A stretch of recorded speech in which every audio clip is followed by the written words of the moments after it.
संकेत दे रहे हैं, क्या वो संकेत सच्चाई में और नतीजों में तब्दील होते ही देखना महत्वपूर्ण रहेगा। तो ये स्क्रीन पहले आपको समझा देते हैं। एक तरफ जम्मू कश्मीर की 90 विधानसभा सीटों पर जो रुझान आएंगे वो हम आपको बताएंगे। दूसरी तरफ आप देखेंगे हरियाणा में भी, क्योंकि आज मतगणना का दिन है, तो 90 ही विधानसभा सीटें हैं। ऐसे में जैसे जैसे रुझान आने शुरू होंगे, क्योंकि वोट की गिनती अब शुरू हो गई है, तो तस्वीरें हम आपको दिखा रहे हैं। जम्मू कश्मीर के रविंद्र रैना किस तरीके से पूजा अर्चना करते हुए नजर आए हैं।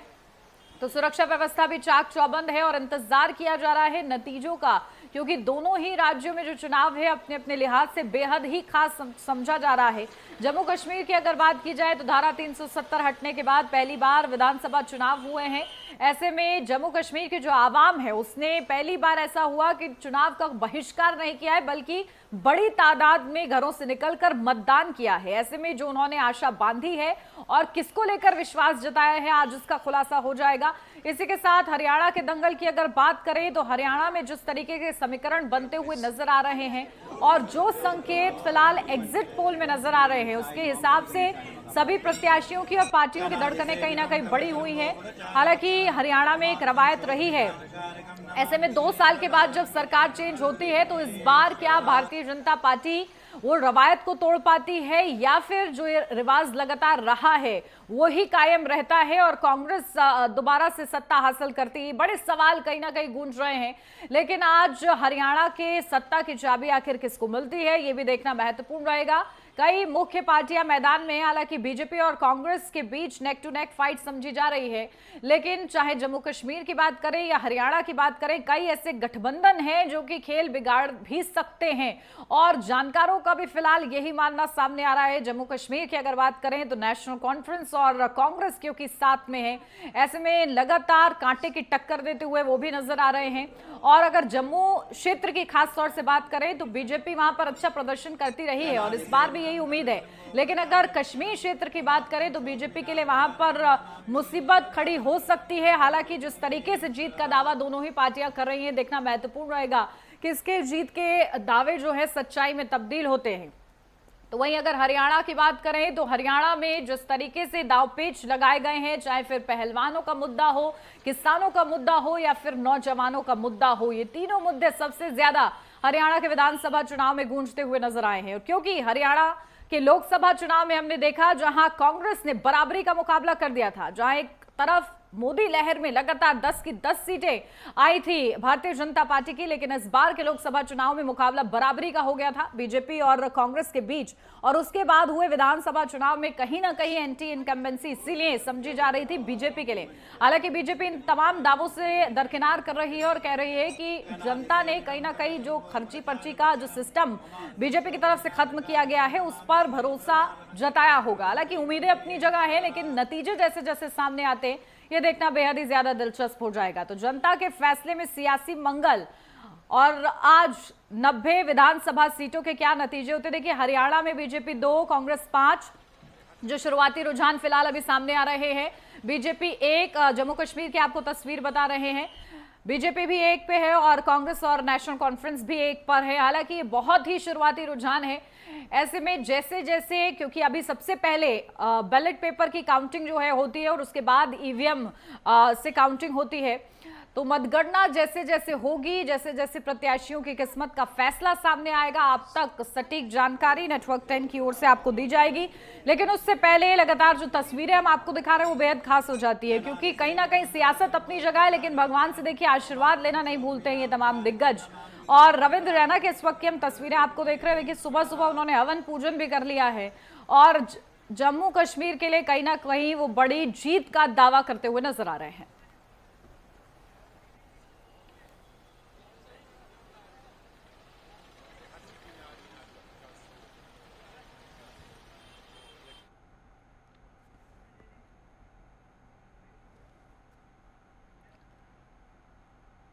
तो देखिए आज इस खास और बड़े दिन पर हमारे साथ 2 खास मेहमान भी जुड़ गए हैं, सीधा आपको रूबरू करा देती हूँ। हमारे साथ captain I Singh Bhadauria BJP प्रवक्ता जुड़ गए हैं। कैप्टन आई सिंह जी, बहुत स्वागत आपका। हमारे साथ राम पांडे कांग्रेस प्रवक्ता जुड़ गए हैं। राम पांडे जी, आपका भी बहुत स्वागत। तो शुरुआत राम पांडे जी आप ही के साथ, क्योंकि कहीं ना कहीं एग्जिट पोल में जो संकेत मिल रहे हैं, आप लोग गदगद नजर आ रहे हैं और जीत का दावा तो आप लोग बहुत पहले से ही कर रहे हैं। क्या स्थिति लग रही फिलहाल जम्मू कश्मीर में और हरियाणा में? देखिए, हम तो 10 साल से लगातार कह रहे हैं कि अंत में जीत सत्य की होती है। और 2014 से जो देश में झूठ की आंधी चल रही थी, जुमले की आंधी चल रही थी, नफरत की जो आंधी चल रही थी, अब वो आंधी धीरे-धीरे खत्म होती जा रही है। और जो मोहब्बत की आंधी है, प्रेम की आंधी है, वो बढ़ती जा रही है। तो लोगों ने इस बात पर सील लगा दी है कि मोहब्बत की दुकान चाहिए, नफरत का बाजार नहीं चाहिए।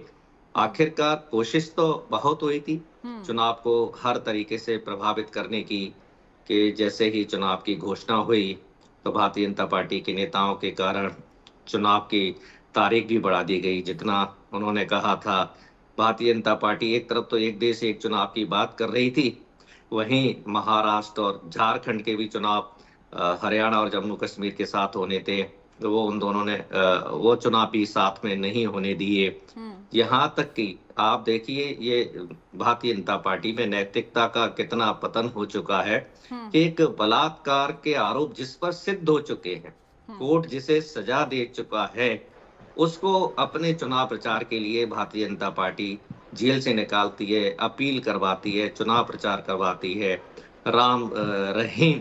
तो इस हद तक भारतीय जनता पार्टी को गिरना पड़ा कि एक बलात्कारी और सजा याफ्ता मुजरिम से भारतीय जनता पार्टी ने अपना चुनाव प्रचार कराया। इस चुनाव में विशेषकर हरियाणा में देखा जाए तो पूरा महिला सम्मान से ये चुनाव जुड़ा हुआ था।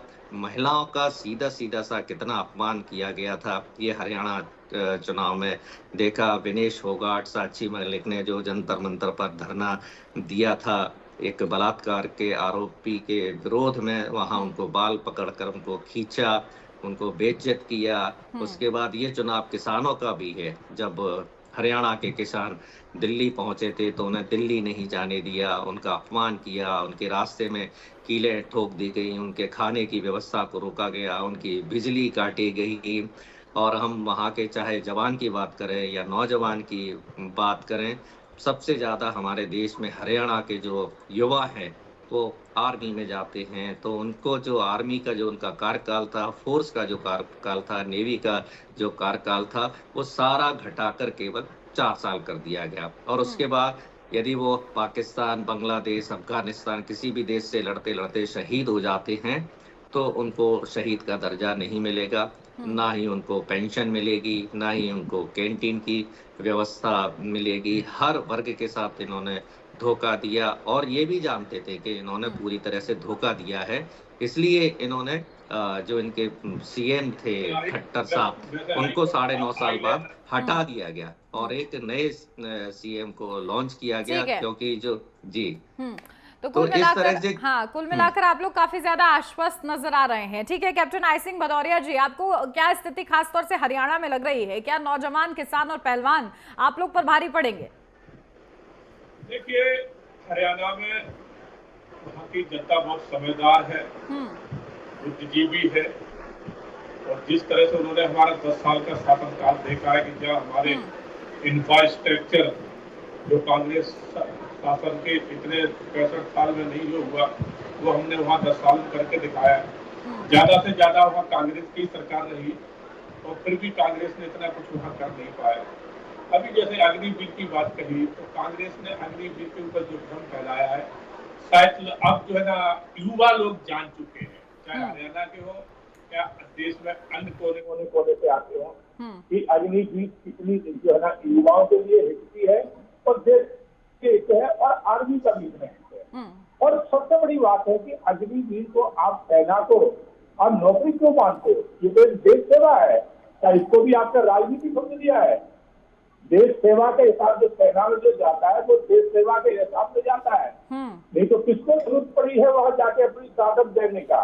एक सैनिक जाता है और देश के लिए सफल मान के सर में और आर्मी में जाता है, वो वहां धंधा करने और राजनीति करने नहीं जाता। तो उसको उसमें भी इन्होंने राजनीति ढूंढ ली कांग्रेस वालों ने। तो कांग्रेस का जो चरित्र देश आजाद हुआ है, नेहरू जी के टाइम से लेके आज तक चरित्र यही रहा है इनको कि जाति, मजहब, पंथ में देश को बांटो और सत्ता हासिल करो। आज भी वही कर रहे हैं। अभी बड़े उससे कह रहे थे कि हमारी जो है ना बड़े मोहब्बत की दुकान, अरे भाई, ये तो मोहब्बत की दुकान में आज तक हमने तो कहीं मोहब्बत देखी नहीं है। नफरत ही नफरत है। कहीं साधुओं के लिए नफरत है, कहीं सनातन के लिए नफरत है, कहीं हमारे जो आजादी के हीरो थे उनके लिए नफरत है, और तो और देश के संविधान को भी इन्होंने इसमें नफरत भर दी। तो ये कांग्रेस का चरित्र है, जिस तरह से ये उन्होंने अपना दर्शाया है, और ये आज से नहीं है, तो इनके डीएनए में है। चाहे वो नेहरू जी रहे हो, उन्होंने भी यही तुष्टीकरण की राजनीति करी थी कि हिंदू समुदाय को जो है ना बिल्कुल हाशिए पर रखा, और एक समुदाय को सारी दे दी, चाहे वो वक्फ बोर्ड दे दिया हो उन्हें। आज देखिए आज वक्फ बोर्ड की कितनी दी हुई इनके कांग्रेस की दी हुई पावर है कि अगर उन्होंने कह दी आपके घर को कह दिया कि ये तो वक्फ का है, तो आप केस नहीं लड़ सकते उनसे, आप चैलेंज नहीं कर सकते हो। ये किसने किया? कांग्रेस ने किया, भारतीय जनता पार्टी ने तो नहीं किया। ना किसी हिंदू को कुछ स्पेशल दिया है, ना मुसलमान को दिया है। तो सभी देश के इसी देश के वासी है, तो सबका अधिकार बराबर है। मगर इनकी निगाह में एक ही समुदाय ज्यादा है, जो आजादी से लेकर आज दिन तक। पिछले कार्यकाल में भी देखो, मनमोहन सिंह जी जब प्रधानमंत्री तो क्या कहा था इन्होंने कि जितने सरकारी संस्थान हैं इन पे पहला अधिकार मुस्लिम समाज का है। तो इनकी सोच नहीं बदली है नेहरू से लेकर आज दिन तक। तो मैं तो कहता हूं कि सोच बदलेगी भी कैसे, क्योंकि डीएनए तो वही है, डीएनए तो इनका दूसरा है ही नहीं। जिनके लेकिन कैप्टन आई सिंह जी, बात डीएनए की नहीं हो रही है ना। अब देखिए हरियाणा की, क्योंकि मैं सबसे पहले जिक्र कर रही हूँ, हरियाणा में जो रवायत रही है, क्या आप लोग वो तोड़ पाएंगे? आप लोग को क्या वहां पर आपने ऐसा मुद्दा किया है जिस पर आप लोग को भरोसा है? क्योंकि देखिए लोकसभा चुनाव में आपकी बराबरी कर ली थी, कहीं ना कहीं 5-5 का जो ये रेशियो रहा है वो आप लोग के लिए ये दिखा रहा है कि कहीं ना कहीं आप लोग को सतर्क हो जाने की जरूरत थी विधानसभा चुनाव से पहले। और आपको लगता है क्या उतनी जो बैटिंग है आपने कर चुके हैं आप लोग इस चुनाव से पहले? निश्चित तौर पर हरियाणा की जनता बहुत समझदार है। जो हमारे वहाँ पर जो कार्य रहे, जिस तरह का हमने लॉ एंड ऑर्डर दिया है, जिस तरह से हमारा निष्पक्ष बिगड़ पर्ची खर्ची के जो हमारा शासनकाल रहा है, इनके शासनकाल में तो पर्ची खर्ची चलती थी। जो अभी इनके एक नेता ने चुनाव में भी इस बात को दर्शा दिया था कि पर्ची और खर्ची भिजवा देना, नियुक्ति मिल जाएगी। हुड्डा जी से बात हो गई है। तो ये इनका चरित्र है। भारतीय जनता पार्टी में 10 साल के कार्यकाल में किसी एक ने नहीं कहा कि हमसे पर्ची और खर्ची ली गई है। यहाँ निष्पक्ष निस्वार्थ ये हरियाणा की जनता ने देखा है, क्योंकि ऐसी पहली सरकार है जिसके ऊपर 10 साल के अंदर कोई भ्रष्टाचार के आरोप नहीं लगे। बाकी इनके ऊपर तो नित्य नए भ्रष्टाचार लगते रहे। और भ्रष्टाचार की अगर जननी है तो कांग्रेस है। ठीक है, देखिए ना राम पांडे जी, आप लोग ने जिस तरीके से पहलवानों का मुद्दा उठाया और विनेश फोगाट को मैदान में भी उतार दिया है, क्योंकि आप लोगों ने कितना भरोसा आप लोग जता रहे हैं, क्योंकि कहीं ना कहीं ये समझा जा रहा है कि उनके कंधे पर रखकर बंदूक आप लोगों ने चलाई, इस तरीके के आरोप आप लोग पर लग रहे हैं। फिलहाल कितनी उम्मीदें आप लोग हरियाणा में बांधे बैठे हैं, और जो एग्जिट पोल का संकेत मिल रहा है वो भी फिलहाल आप लोग को खुश करने वाला ही है? देखिए, विनेश फोगाट पर सवाल उठाना कांग्रेस को लेकर, तो इसका मतलब ये है कि सीधा सीधा सा हम बलात्कारियों का समर्थन कर रहे हैं, ब्रजभूषण जैसे का समर्थन कर रहे हैं, जिस पर पॉस्को एक्ट भी लगा है, जो बच्चियों से बलात्कार का जो आरोप लगता है। और ये कह रहे थे कि हरियाणा में कानून व्यवस्था, आप बताइए कि हरियाणा की बहन जब एफआईआर कराने के लिए थाने में जाती है तो एफआईआर तक नहीं लिखी जाती है। कैसी कानून व्यवस्था? मतलब हरियाणा के किसी भी थाने में विनेश फोगाट तो लीड कर रही थी, कई महिला पहलवानों के साथ ब्रजभूषण के ऊपर यौन शोषण के आरोप हैं। हरियाणा के हर थाने ने, हर पुलिस ने, हर बिल्कुल आ रही हूँ राम पांडे जी। इस बीच बड़ी खबर आपको बता दें, जम्मू कश्मीर और हरियाणा में काउंटिंग जारी है, और इसी के साथ लाडवा से हरियाणा के सीएम नायब सिंह सैनी आगे चल रहे हैं, और इसी के साथ गढ़ी, संपला, किलोई से भूपेंद्र सिंह हुड्डा आगे चल रहे हैं। तो ये बड़ी सीटें हैं, वीआईपी सीट्स, और इस पर फिलहाल जो तमाम दिग्गज चेहरे वही बढ़त बनाए हुए हैं। तो लाडवा से, क्योंकि हरियाणा के जो वर्तमान में मुख्यमंत्री नायब सिंह सैनी ने चुनाव लड़ा है और वो लगातार बढ़त के साथ आगे हैं, तो गढ़ी, संपला, किलोई से भूपेंद्र सिंह हुड्डा आगे चल रहे हैं, जो कि पूर्व मुख्यमंत्री भी रह चुके हैं। तो जम्मू कश्मीर और हरियाणा में काउंटिंग जारी है। ये इस वक्त की बड़ी खबर आपको बता दें। जैसे जैसे शुरुआती रुझान आते हैं आप तक सबसे सटीक हम पहुंचाएंगे। लेकिन इस बीच जो वीआईपी सीट है हरियाणा की, खास तौर से उस पर जो नतीजे और फिलहाल अभी जो रुझान है वो शुरुआती आपको बता रहे हैं। लगातार जो दिग्गज सितारे हैं वो बढ़त के साथ अपना लगातार बढ़त बनाए हुए हैं। चाहे लाडवा सीट की बात कर रहे हैं क्योंकि हरियाणा के सीएम नायब सिंह सैनी वहां से चुनाव लड़े हैं, तो गढ़ी संपला खिलोई से भूपेंद्र सिंह हुड्डा आगे चल रहे हैं।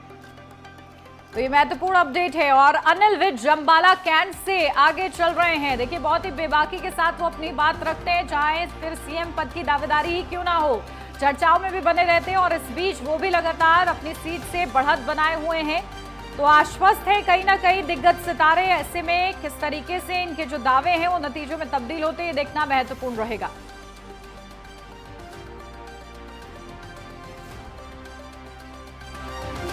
जम्मू कश्मीर और हरियाणा में फिलहाल काउंटिंग जारी है।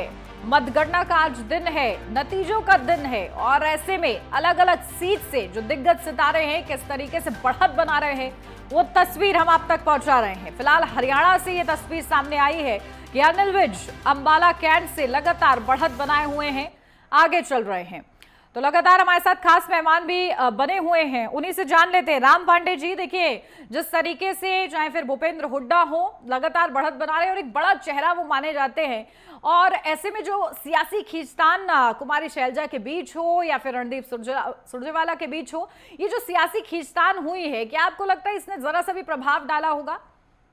देखिए भारतीय जनता पार्टी की ये आदत है, कांग्रेस ही नहीं विपक्ष की कोई भी पार्टी हो उनमें फूट डालने का काम, चाहे वो किसी भी तरह का आरोप लगाया जाए, और बड़े से बड़े आरोप लगाते हैं, और जिन नेताओं को गालियां देते हैं, जिन नेताओं का डीएनए खराब बताते हैं, उनको फिर ये भारतीय जनता पार्टी ज्वाइन करवा देते हैं। अभी कुमारी शैलजा जी के बारे में कितना इन लोगों ने वहां भ्रम फैलाया।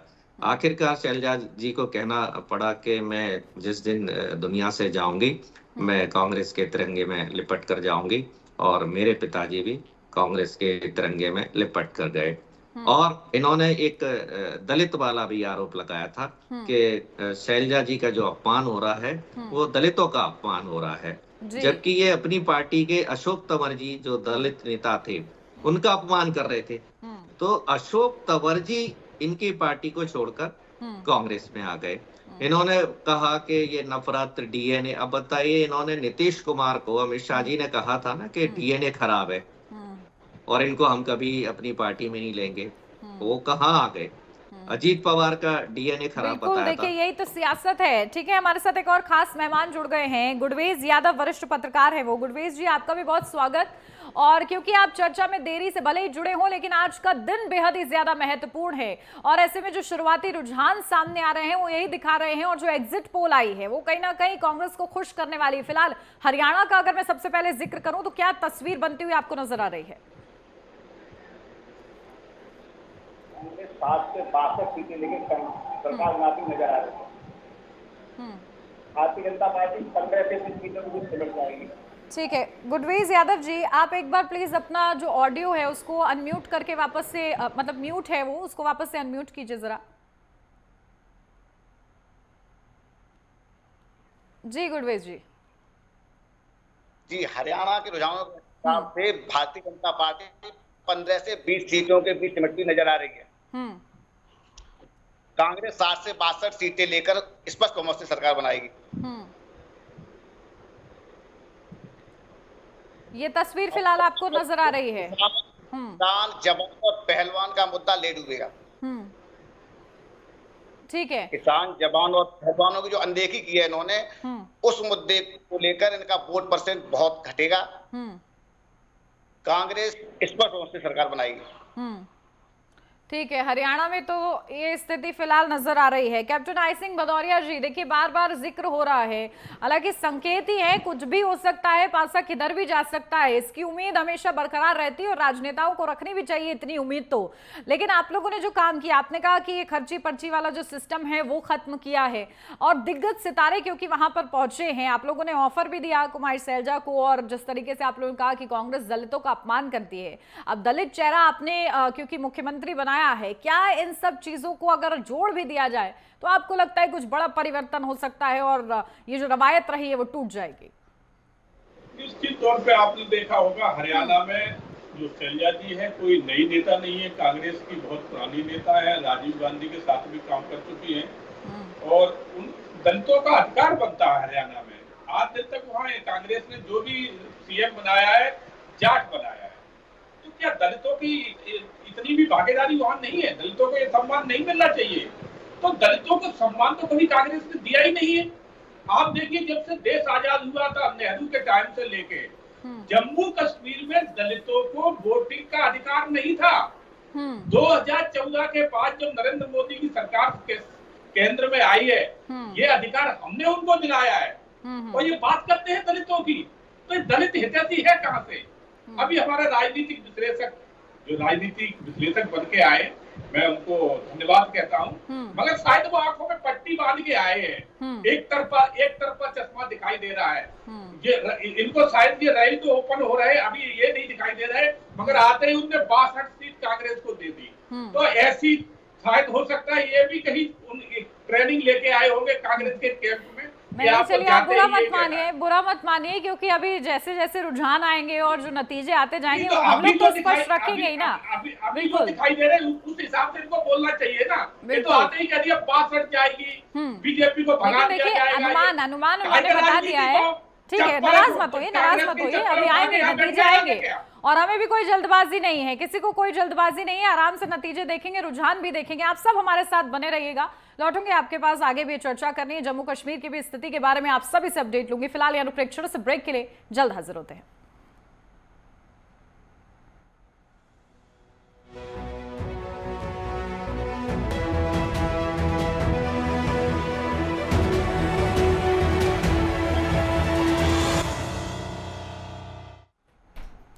ब्रेक के बाद स्वागत है आपका। बढ़ते हैं आगे और आज बात हो रही है जनता के फैसले के बारे में, क्योंकि आज नतीजों का दिन है, चाहे फिर वो जम्मू कश्मीर की 90 विधानसभा सीटें हों या फिर हरियाणा की 90 विधानसभा सीटें हों। यहां पर दोनों ही जगह मुकाबला बेहद ही ज्यादा दिलचस्प बना हुआ है और शुरुआती रुझान भी देखिए सामने आने लगे हैं और जिस तरीके से एग्जिट पोल संकेत दे रहा था वो नतीजों में बदलता है या कुछ बड़ा होता है, ये देखना बेहद ही ज्यादा दिलचस्प रहेगा। हालांकि लगातार चर्चा कर रहे हैं कि किस तरीके से क्या समीकरण बैठे होंगे, फिलहाल कैसे नतीजे आ सकते हैं, किन किन मुद्दों का प्रभाव इस विधानसभा चुनाव में, चाहे फिर हरियाणा की बात हो या फिर जम्मू कश्मीर की बात हो, इन पर पड़ता हुआ नजर आया होगा। आज खास उसी पर चर्चा हो रही है।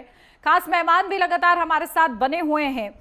सीधा रुख कर लेते हैं कैप्टन आई सिंह भदौरिया जी। तब आपकी बात पूरी नहीं हो पाई थी, हाँ, कितनी उम्मीदें देखिए आपको लग रही हैं? और अब थोड़ा सा जम्मू कश्मीर की भी बात करते हैं। हम लोगों ने हरियाणा का काफी ज्यादा जिक्र कर लिया, अब जम्मू कश्मीर की बात करते हैं। और जम्मू कश्मीर में क्योंकि धारा 370 हटने के बाद ये पहला विधानसभा चुनाव है और आप लोगों ने धारा 370 का जो ये मुद्दा है इसको लगातार हाइप दिया और कहीं ना कहीं वाकई बड़ा फैसला था। ऐसे में क्या आपको लगता है सिर्फ इसके बेसिस पर या फिर और भी आप कोई मुद्दा ऐसा सोच रहे हैं जो आपके फेवरेबल हो सकता है जम्मू कश्मीर में?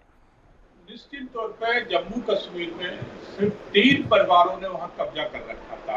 आम जनता को, आम मुस्लिम को वहां कोई सुविधा नहीं थी जिस धारा 370 की वजह से। 3 परिवार, सिर्फ एक अब्दुल्ला परिवार, एक कांग्रेस परिवार, एक मुफ्ती परिवार, इन्होंने कब्जा कर रखा था। मूलभूत सुविधाएं आम जनता तक नहीं जा रही थी। तो मैंने ज्यादा से ज्यादा आर्मी में रहते हुए जम्मू कश्मीर में सर्विस की है, तो वहाँ की पूरी भूगोलिक रेखा है वो हमसे बड़ी अच्छी तरह वाकिफ है।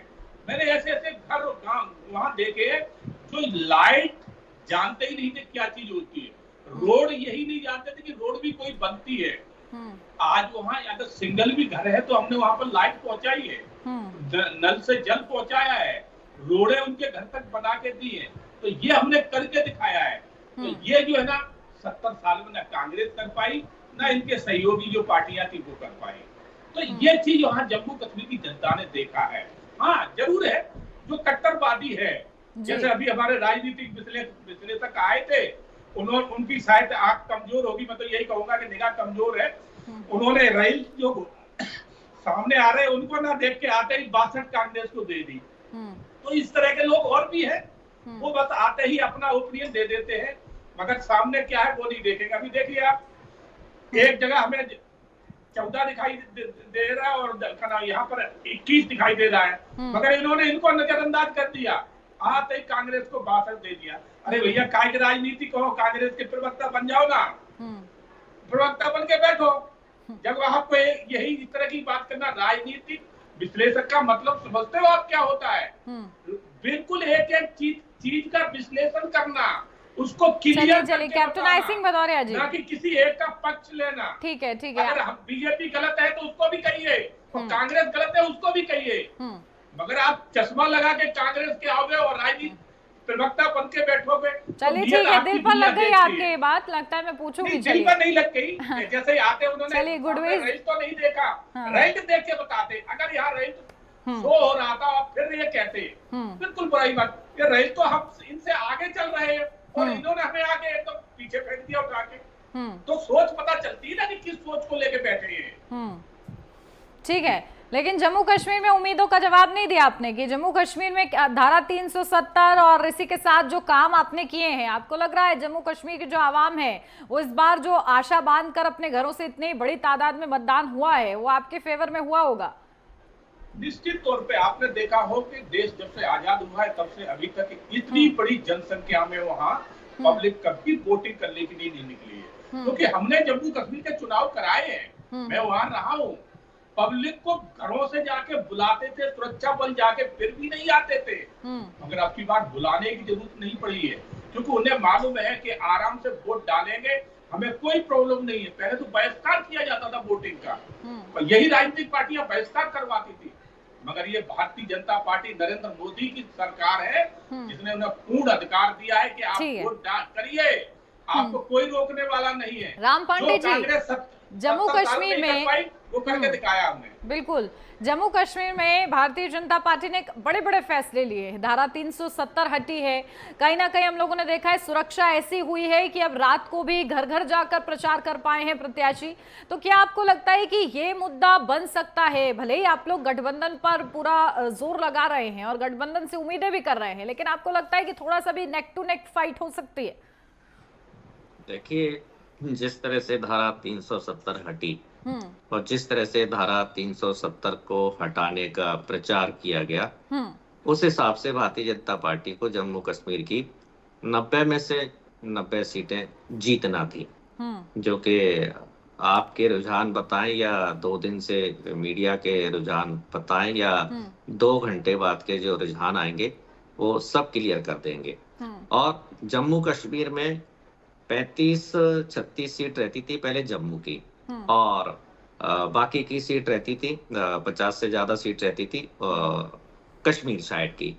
इन्होंने क्या किया, क्योंकि जम्मू से भारतीय जनता पार्टी ज्यादातर जीतती थी, तो इन्होंने 35 सीट को कम से कम 47 में कर दिया। 10-12 सीट इन्होंने जम्मू क्षेत्र की बढ़ा दी कि जिससे इनको जम्मू में कुछ तो फायदा। 43 है, जम्मू में 43, कश्मीर में 47।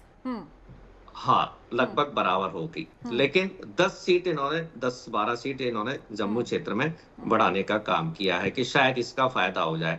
धारा 370 इन्होंने हटा दी, इन्होंने कहा कश्मीरी पंडितों की वापसी हो जाए।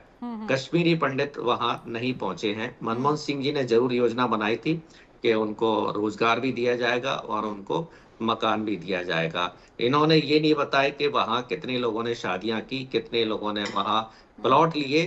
धारा 370 हटाने का प्रचार प्रसार ज्यादा हुआ है, लेकिन धारा 370 हटने के बाद फायदे क्या हुआ ये नहीं बताए गए। और हम 10 साल की बात नहीं कर रहे हैं, पिछले 2 महीने में ही जम्मू कश्मीर में कितनी आतंकवादी घटना हुई है वो आप जानते हैं। और जम्मू क्षेत्र में लेकिन आतंकवादी पत्थरबाजी रुकी है, मानते हैं कि नहीं?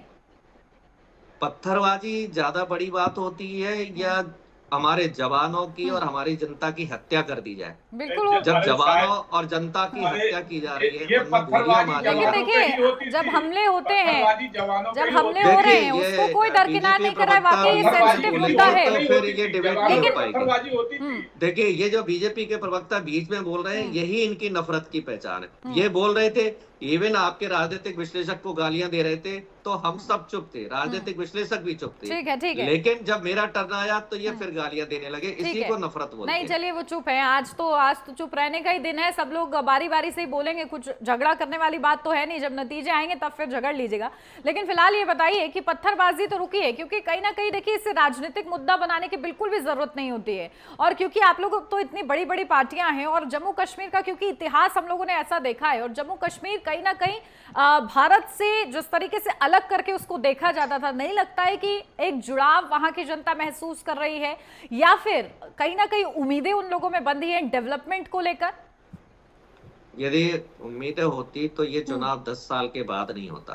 और राहुल गांधी जी लगातार प्रचार कर रहे हैं संविधान को हाथ में लेकर। यदि ये संविधान को मानते तो ये चुनाव आज से 5 साल पहले होना चाहिए था। ये चुनाव हो क्यों रहा है? क्योंकि सुप्रीम कोर्ट ने कहा है कि ये संविधान का अपमान हो रहा है, आप चुनाव कराइए। ये चुनाव सुप्रीम कोर्ट के कहने के कारण वहां चुनाव हो रहा है। दूसरा, इसको भी दिल्ली की तरह ये भी वहां के उपराज्यपाल और एलजी के कंट्रोल में रहेगा। केंद्र शासित प्रदेश जम्मू कश्मीर को बना दिया गया है, जबकि सरकार की प्लानिंग ये रहती है हमेशा कि जो केंद्र शासित प्रदेश है उनको राज्य किस तरीके से बनाया जाए, लेकिन इन्होंने उसको राज्य की घोषणा नहीं की है। क्या कह रहे हैं कि जीत जाएंगे तो बनाएंगे। नहीं मतलब बीजेपी गृह मंत्री अमित शाह ने तो कहा है ना, नहीं राम पांडे जी, गृह मंत्री अमित शाह ने तो कहा है सही वक्त आएगा तो स्टेटहुड का दर्जा वापस दिया जाएगा, और उसको लेकर कभी इनकार नहीं किया गया है। यही तो संविधान का अपमान है, यही संविधान का अपमान है। सही वक्त का मतलब है बीजेपी जीतेगी तो बनाएंगे, और बीजेपी नहीं जीतेगी तो नहीं बनाएंगे। जिस तरह से दिल्ली में ये संविधान की हत्या कर रहे हैं। कैप्टन आई सिंह भदौरिया जी हैं हमारे साथ। कैप्टन आई सिंह जी, ये जो स्टेटहुड का बार बार जम्मू कश्मीर में जिक्र किया जाता है, आप लोग की मंशा क्या है? हालांकि गृह मंत्री अमित शाह कहते हैं सही वक्त आएगा, लेकिन वो सही वक्त कब आएगा?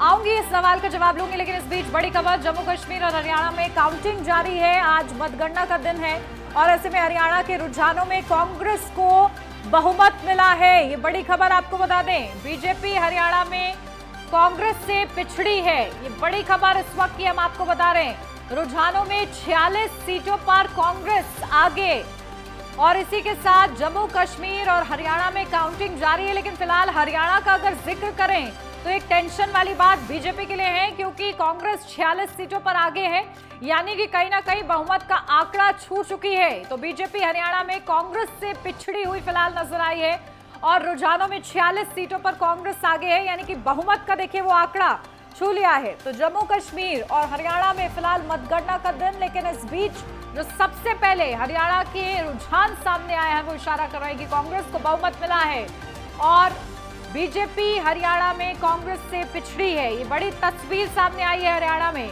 तो 90 विधानसभा सीटों में रुझानों में 46 सीटों पर कांग्रेस आगे।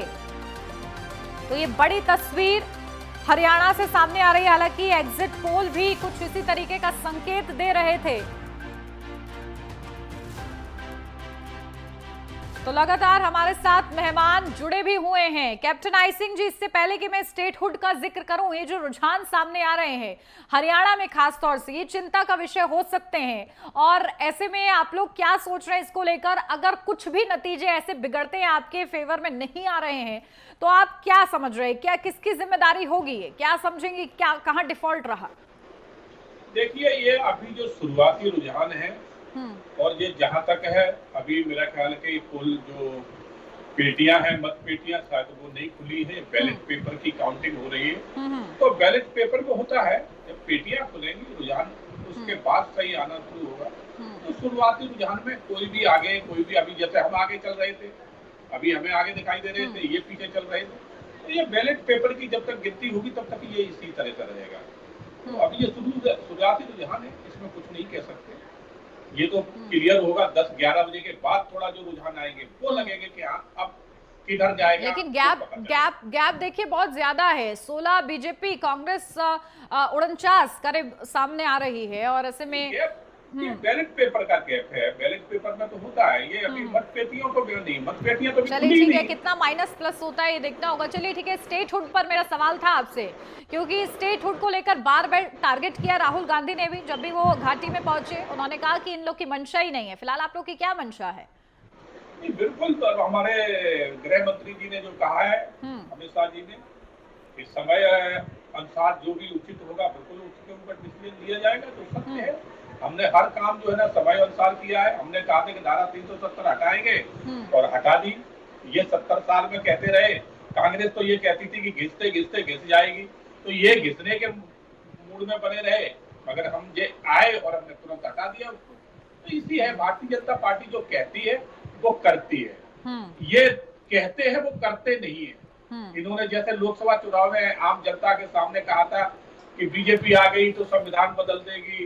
अरे हमारे पास तो 10 साल का कार्यकाल रहा था, पूर्ण बहुमत की सरकार रही।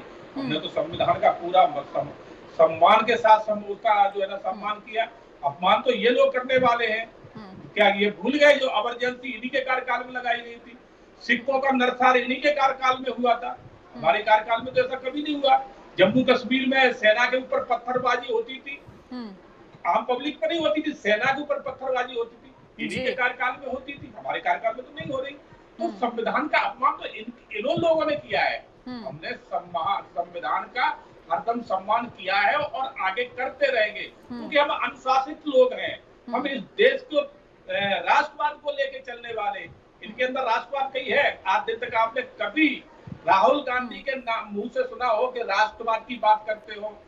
कभी वो वंदे मातरम कहते हो, राष्ट्र गान कभी गाया हो, या उन्होंने कभी जय श्री राम बोला हो? एक बार भी कह दो कि ये शब्द उन्होंने दोहराए हो? कभी नहीं दोहराए। तो उनके अंदर राष्ट्रवाद है ही नहीं। लेकिन वो तो हाथ में संविधान लेकर चलते हैं, हाथ में संविधान उनके रहता है, रैलियां करते हैं, संबोधित करते हैं, हाथ में संविधान रहता है उनके। यही तो दुख की बात है कि संविधान लेके चलते हैं, मगर पढ़ते नहीं है उसको कि अंदर इसमें क्या लिखा है।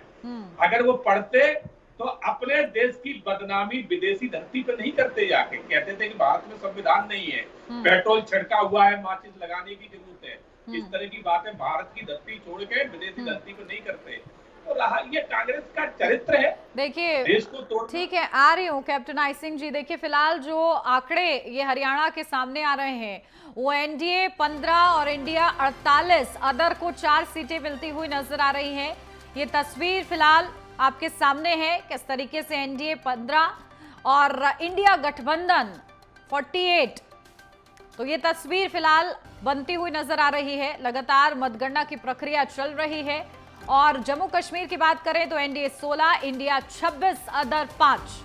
तो ये तस्वीर है। तो दोनों ही जगह 90-90 विधानसभा सीटें हैं और बहुमत का आंकड़ा 46 है। फिलहाल दोनों ही जगह पर इस बहुमत के आंकड़े से को कौन पार करता है, ये देखना दिलचस्प रहेगा। ठीक है, गुडवेज यादव जी, एक कमेंट आपका भी कि आखिर जम्मू कश्मीर का जो चुनाव हो रहा है, हुआ है, माफ कीजिएगा, और ऐसे में आज जो नतीजे आ रहे हैं उसका जो बेसब्री से इंतजार किया जा रहा है, दोनों ही तरफ क्या समीकरण फिलहाल आपको बनते हुए नजर आए हैं? दोनों ही पार्टी का मैं जिक्र कर रही हूँ। देखिए, केंद्रीय नेतृत्व को अवगत कराता है और फिर निर्णय लिया जाता है। इस वक्त हमारे साथ बातचीत करने के लिए तो देखिए, लगातार जो तमाम दिग्गज सितारे हैं, पवन खेड़ा, लगातार जीत का दावा कहीं ना कहीं कर रहे हैं और ऐसे में आश्वस्त सभी दिग्गज नेता बैठे हुए हैं। गुडवेज यादव जी, जल्दी से जम्मू कश्मीर, कृपा करके आंकड़े मत बताइएगा। पिछली बार आपने नाराज कर दिया कैप्टन आई सिंह भदौरिया जी को एकदम 65 का आंकड़ा देकर। रुझान बताइए, समीकरण बताइए, आंकड़ा मत बताइए। बीजेपी की सबसे बड़ी कमजोरी है कि उनका रिजर्व निगरानी सिस्टम बहुत कमजोर है। उनके नेता क्या क्या कुल खिलाती है देखते ही नहीं है, उसी का इन्हें हो रहा है। कश्मीर में बीजेपी, जम्मू में, अरे सर, आप चिंगारी लगाने का काम कर रहे हैं। आज चिंगारी लगाने का काम कर रहे हैं। वरिष्ठ पत्रकार के तौर पर आपको बुलाया है, थोड़ा सा बताइए जम्मू कश्मीर में क्या समीकरण फिलहाल आपको बनते हुए नजर आ रहे हैं? क्योंकि जम्मू में स्थिति मजबूत बीजेपी की नजर आ रही है, लेकिन नेशनल कॉन्फ्रेंस और कांग्रेस क्योंकि साथ में है और जिस तरीके से प्रदर्शन कर रहे हैं, जो एग्जिट पोल का संकेत है वो स्पष्ट नजर आ रहा है कि कहीं ना कहीं बढ़त के साथ आगे है। कौन सा मुद्दा आपको लग रहा है किसके फेवर में है, कौन सा मुद्दा ऐसा लग रहा है किसके अनफेवरेबल है? बताइए गुडवेज जी।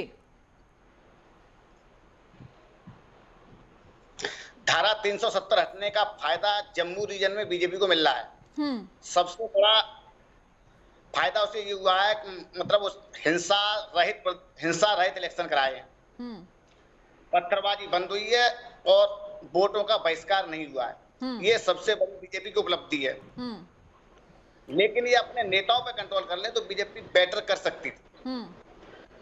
बिल्कुल, देखिए ये तो संभावना हमेशा ही रहती है कि अगर नेता एकदम बेहतर काम करें तो कहीं ना कहीं उसका असर तो मिलता ही है, और खास तौर से विधायकी के चुनाव में तो बिल्कुल। ठीक है राम पांडे जी, देखिए क्योंकि कहा जा रहा है, क्योंकि नेशनल कॉन्फ्रेंस के साथ आपने जब गठबंधन किया और उन्होंने जो अपना मैनिफेस्टो जारी किया उसमें उन्होंने कहा कि धारा 370 की पुनः बहाली वो चाहते हैं। ऐसे में लगातार ये स्वर उठने लगे कि आखिर कांग्रेस क्या चाहती है, यहाँ तक कि पाकिस्तान से भी बयान आने लगे कि आखिर कांग्रेस और नेशनल कॉन्फ्रेंस जो है इस ओर अच्छी दिशा में काम कर रहे हैं। ऐसा क्यों हो रहा है? ये जो एक नैरेटिव सेट करने का प्रयास हो रहा है, आपको लगता है कि ये थोड़ा सा भी प्रभाव डाल सकता है आप लोग के खिलाफ? देखिए, पाकिस्तान बांग्लादेश से कोई भी बयान आता है तो भारतीय जनता पार्टी की उनके साथ सेटिंग है, और नरेंद्र मोदी जी दोनों देशों की यात्राएं कर चुके हैं। तो पाकिस्तान, बांग्लादेश, अब अफगानिस्तान, राम पांडे जी आप ये कह रहे हैं कि मतलब यात्रा कर ली तो मामला सेट है? जी, वहां से कुछ भी आप देखना, कुछ भी यदि वहां से बोला जाता है इन 3 देशों से, तो भारतीय जनता पार्टी की सेटिंग और भारतीय जनता पार्टी को फायदा होता है। पाकिस्तान कुछ भी बोलेगा यस नो, तो उससे भारतीय जनता पार्टी को फायदा होगा। अब हम इतना ताकतवर समझ रहे हैं आप भारतीय जनता पार्टी को, हाँ, कि दूसरे मुल्क में भी जाकर अपनी सेटिंग बैठा के आ रहे हैं? नहीं, ताकतवर नहीं, इसको खुराफात बोलते हैं। ठीक है, इसको खुराफात के लिए भी सर बोलते हैं। ताकत तो चाहिए ही। देखिए अब आप जब कह रहे हैं कि वहां सेटिंग कर रहे हैं, गठजोड़ कर रहे हैं, तो नहीं, अब ताकत तो गब्बर सिंह और रावण में भी थी, कंस में भी थी। ठीक है, तो वो और राम में भी थी। तो राम की ताकत अलग थी, रावण की ताकत अलग थी। ताकत में भी अंतर हो जाता है। जैसे नरेंद्र मोदी जी की ताकत है नफरत के साथ जीतना, और राहुल गांधी की ताकत है मोहब्बत के साथ जीतना। तो जो कांग्रेस की ताकत है, राहुल गांधी की जो ताकत है, ये परमानेंट होती है, और इनकी जो नफरत की ताकत होती है वो टेम्परेरी होती है। इन्होंने जम्मू कश्मीर में क्या कहा कि वहां 2 परिवार बड़े हैं जिनकी पार्टियां हैं, एक तो नेशनल कॉन्फ्रेंस, अब्दुल्ला परिवार, और दूसरा मुफ्ती परिवार। भाई, अब्दुल्ला परिवार आपके अटल सरकार में मंत्री रहे, केंद्रीय मंत्री रहे, तो पहली बात तो वो परिवारवादी थे। उनके बेटे को आपने केंद्रीय मंत्री क्यों बनाया? अब्दुल्ला उनको स्वयं को केंद्रीय मंत्री क्यों बनाया? और वो केंद्रीय मंत्री रहते हैं 5 साल, और ये कह रहे हैं कि जम्मू कश्मीर में बिजली नहीं पहुंचती है। आप बताइए, भारतीय जनता पार्टी की अटल सरकार में जम्मू कश्मीर में बिजली नहीं पहुंचती है, और नरेंद्र मोदी जी की सरकार में बिजली पहुंचती है। तो ये तो अपनी भारतीय जनता पार्टी के बारे में ही बता रहे हैं कि वहां विकास नहीं हुआ। दूसरा, मुफ्ती परिवार। अब मुफ्ती परिवार के साथ तो स्वयं नरेंद्र मोदी जी बैठे थे, और वहां तो झंडे लगे हुए थे, और किस मुंह से बैठे थे? नरेंद्र मोदी जी पीडीपी के साथ बैठे थे, और उन्होंने उस परिवार के साथ वहां सरकार बनाई, उस परिवार के साथ वहां सरकार चलाई। लेकिन गठबंधन तोड़ भी तो दिया, फिर गठबंधन तोड़ा उन्होंने। जी, मतलब पहले चोरी की, डकैती की, फिर कह रहे हैं अब नहीं करते हम चोरी, अब डकैती नहीं करते हैं। पहले कहते हैं मुफ्ती परिवार का डीएनए खराब है, फिर उनके साथ आप बैठकर बिरयानी खाते हैं। कहते हैं नीतीश कुमार का डीएनए खराब है, उनके साथ बिरयानी खाते हैं। और एक सबसे बड़ी बात है, नफरत। आप देखिए, ये नफरत अल्पसंख्यकों से ही नहीं करते हैं, ये अल्पसंख्यक मुस्लिम से नहीं करते हैं, ये नफरत हिंदुओं के साथ करते हैं। हरियाणा में इन्होंने जाटों के साथ कितनी नफरत की। अभी बीजेपी के प्रवक्ता ने क्या कहा कि जाट को ही मुख्यमंत्री क्यों बनाया? क्या जाट ओबीसी वो मुख्यमंत्री नहीं बन सकते? आज आपकी कम से कम 15 प्रदेशों में सरकार है, एक भी दलित मुख्यमंत्री नहीं है। यहाँ तक कि हरियाणा में जो अभी मुख्यमंत्री है वो तक वहां दलित नहीं है। क्या 15 प्रदेशों में से आपको दलित मुख्यमंत्री बनाने के लिए कोई एक नहीं मिला? आप यूपी जाते हैं तो वहां यादवों को गालियां देते हैं। क्या वहां यादव हिंदू नहीं है? यूपी जाते हैं तो आप वहां जाटवों को गालियां देते हैं। क्या जाटव वहां हिंदू नहीं है? आप गुजरात में जाते हैं तो आप पाटीदारों को गालियां देते हैं। क्या पाटीदार हिंदू नहीं है? मध्य प्रदेश में आते हैं तो आप गुर्जरों को गालियां देते हैं। क्या गुर्जर हिंदू नहीं है?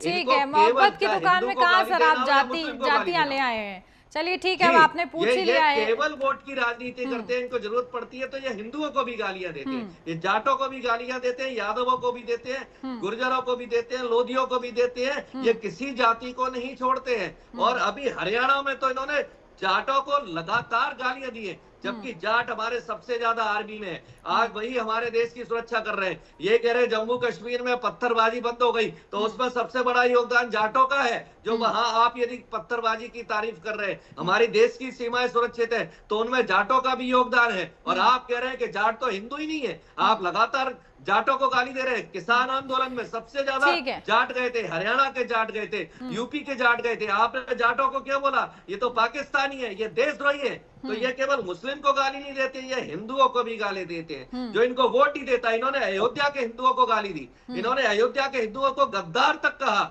ये वहां लोकसभा चुनाव हार गए, तो एक अयोध्या के नाम पर आप पूरे देश में चुनाव लड़ रहे हैं और अयोध्या के हिंदुओं को आप गद्दार बता रहे हैं। तो इनका ठीक है। कैप्टन आई सिंह भदौरिया जी वो कह रहे हैं कि जो आपको वोट दे दे वो आपकी नजर में अच्छा है, जो आपको वोट ना दे वो गद्दार है।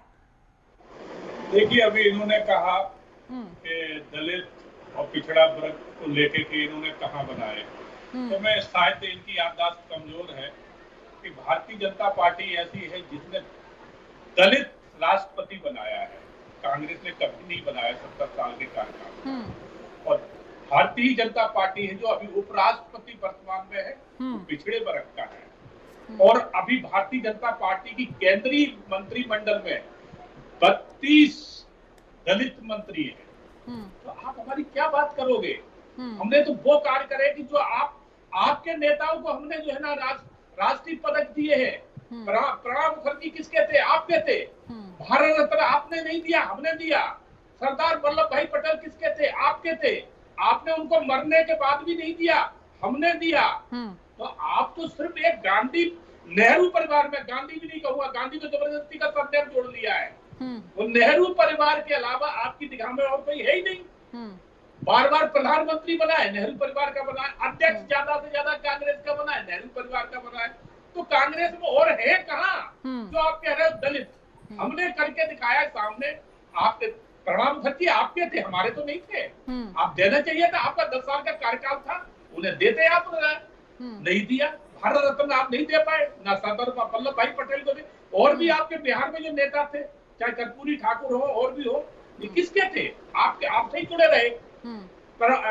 श्यामा चरण मुखर्जी किसके थे? आपके थे। लीजिए राम पांडे जी वो कह रहे हैं कि आपके भी जो अपने थे उन्हें उन्होंने सराहा है, आपने तो नजरअंदाज कर दिया था जल्दी से। और फिलहाल मैं आपको बता दूं, हरियाणा में बीजेपी 16, कांग्रेस 52 की स्थिति पर पहुंच गई है। और वही जम्मू कश्मीर में अगर बात कर ले तो बीजेपी 22 और कांग्रेस और एनसी जो है 38 पर पहुंच गई है। जी अब अपना कमेंट दीजिए। जी, जब देश आजाद हुआ था और अम्बेडकर जी ने जब संविधान बनाया था, तो इन्होंने अम्बेडकर जी के पुतले जलाए थे और संविधान की भी प्रतियां जलाई थी। इससे समझ में आता है कि ये दलितों का कितना सम्मान करते हैं। जब देश आजाद हुआ उसके बाद गांधी जी की हत्या हुई थी, तो सरदार वल्लभ भाई पटेल ने आरएसएस पर प्रतिबंध लगाया था। तो कहते हैं ना कि जो इनको डांटता है, फटकारता है, उसी को ये बाद में पिता बनाते हैं। तो सरदार वल्लभ भाई पटेल सबसे ज्यादा नंबर 1 पर मानते थे कि भारतीय जनता पार्टी या आरएसएस है तो ये देश में सबसे ज्यादा नफरत फैलाने का काम करते हैं। और देखिए, इन्होंने अपने किसी नेता की इतनी बड़ी मूर्ति नहीं बनाई। श्यामा प्रसाद मुखर्जी, दीनदयाल उपाध्याय, सावरकर, हेडगेवर, जिन्होंने इनको आगे बढ़ाया, उनकी विश्व में सबसे बड़ी प्रतिमा नहीं बनाई। किसकी बनाई है सबसे बड़ी प्रतिमा? कांग्रेस नेता की बनाई है। इन्होंने भारत रत्न किसको दिया? कांग्रेस नेता नरसिम्हा राव पवार को। और जब नरसिम्हा राव की पवार की सरकार थी, उन पर इन्होंने इतने आरोप लगाए कि सबसे यदि भ्रष्ट प्रधानमंत्री कोई है तो नरसिम्हा राव जी है, और नरसिम्हा राव को इन्होंने भारत रत्न दे दिया। प्रणब मुखर्जी पर इन्होंने आरोप लगाया कि सबसे कोई भ्रष्ट नेता है तो प्रणब मुखर्जी है, इन्होंने प्रणब मुखर्जी को भारत अब इतना पीछे चले जाइएगा आप लोग कि देखिए आज क्योंकि आगे की बात करनी है तो आप लोग पीछे ही जाए जा रहे हैं। अभी बताइए, ये जो 2 चुनाव आ रहे हैं, अभी भी महाराष्ट्र, दिल्ली में कुछ ही दिनों बाद, महीनों बाद विधानसभा चुनाव हो जाएंगे, तो कहीं ना कहीं दिशा तय करेगा ये दोनों ही राज्यों का चुनाव। इस पर जरा थोड़ी टिप्पणी कीजिए। देखिए, यदि दोनों चुनाव में जैसा कि संभावनाएं व्यक्त की जा रही है, मैं कह दूंगा कि दोनों जगह कांग्रेस जीत रही है तो बीजेपी नेता नाराज हो जाएंगे, वो मैं रुझान आने के बाद ही कहूंगा। तो जो दोनों जगह कांग्रेस जीतती है, इंडिया गठबंधन जीतता है, तो इसका मतलब ये है कि हम सबको बोलने की आजादी रहेगी, मीडिया को भी रहेगी, राजनीतिक विश्लेषक को भी रहेगी और विपक्ष को भी रहेगी।